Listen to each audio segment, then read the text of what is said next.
కాశీబుగ్గ తొక్కిసలాట ఘటన చాలా బాధాకరమన్నారు సీఎం చంద్రబాబు. ఆలయంలో సరైన భద్రతా చర్యలు తీసుకోకపోవడం వల్లే తొక్కిసలాట జరిగిందన్నారు. ప్రైవేటు వ్యక్తి ఆలయాన్ని నిర్మించి పూజలు జరిపిస్తున్నారని, పోలీసు బందోబస్తు లేకుండా పూజలు చేస్తున్నారని చెప్పారు. కార్తీక మాసం కావడంతో భక్తుల సంఖ్య పెరిగిందని, ముందస్తు సమాచారం ఇచ్చి ఉంటే పోలీసులను పంపి ఉండేవాళ్లమని, ప్రాణ నష్టం జరగకపోయి ఉండేదని చెప్పారు. అమాయకులు ప్రాణాలు కోల్పోవడం అత్యంత దురదృష్టకరమని, దీనిపై సీరియస్ యాక్షన్ తీసుకుంటామన్నారు బాబు.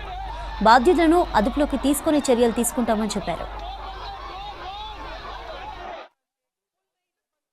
కాశీబుగ్గ టౌన్లో ఒక ప్రైవేటు వ్యక్తి వెంకటేశ్వర దేవాలయాన్ని కట్టాడు.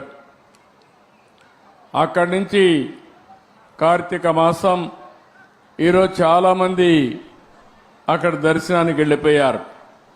కనీసం ఆయన చేసినప్పుడు పోలీసుకు కూడా చెప్పలేదు. చెప్పుంటే పోలీస్ ప్రొటెక్షన్ పెట్టి ఎక్కడికక్కడ కంట్రోల్ చేసేవారం. అది చేయని దానివల్ల అక్కడ వచ్చిన వాడు కూడా ఒక ఆర్డర్ ప్రకారం లేకుండా, క్రమశిక్షణ లేకుండా 9 మంది తొక్కిడికి గురయ్యి చనిపోయే పరిస్థితికి వచ్చారు. 5 మందికి ఇంజరీస్ కూడా అయినాయి. ఇది చాలా బాధాకరం.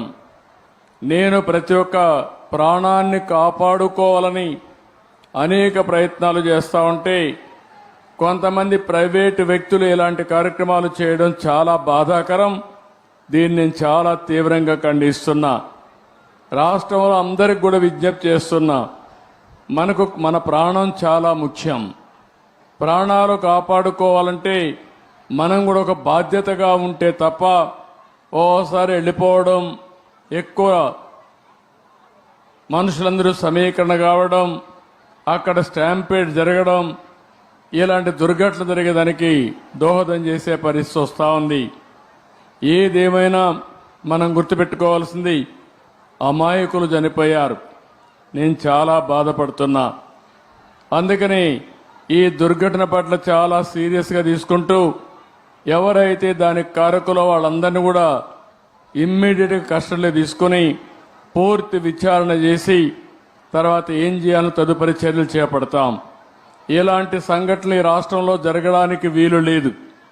అందుకే ఒక పక్క దాన్ని చేస్తూనే అమాయకులు చనిపోయారు. 9 మంది ప్రాణాలు కోల్పోయారు. ఆ 9 మంది ప్రాణాలు కోల్పోయిందని నేను చాలా బాధపడుతున్నా. ఏ ఒక్క వ్యక్తి చనిపోకూడదనేది నా భావన. ప్రాణం విలువైనది.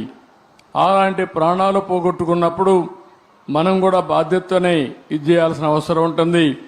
అలాంటి కుటుంబాలకి నా ప్రగాఢ సానుభూతి తెలియజేసుకుంటూ చనిపోయిన వాళ్ళందరికీ మన నివాళులు అర్పిస్తూ వాళ్ళ ఆత్మకు శాంతి కలగాలని, అది కూడా దేవుని సన్నిధిలో చనిపోయారు, దేవుని కోసరం పోయారు. కానీ ఈరోజు వాళ్ళంతా కూడా ప్రాణాలు వదిలిపెట్టే పరిస్థితి వచ్చారు. చాలా బాధేస్తుంది. ఏదేమైనా మనం అందరం నిమిత్త మాత్రం. ఓసారి సంఘటనలు జరుగుతాయి. జరగకూడదని ఎన్ని ప్రయత్నాలు చేసినా కొన్ని సంఘటనలు జరుగుతున్నాయి. నేను ఆ విషయాలను కూడా మీతో మళ్ళీ మాట్లాడతాను. కాశీబుగ్గలో జరిగిన సంఘటన పట్ల దిగ్భ్రాంతిని వ్యక్తం చేస్తూ చనిపోయిన వారి పట్ల నా ప్రగాఢ సానుభూతి తెలియజేసుకుంటూ వారికి ఆత్మశాంతి కలగాలని భగవంతుని మనస్ఫూర్తిగా ప్రార్థిస్తూ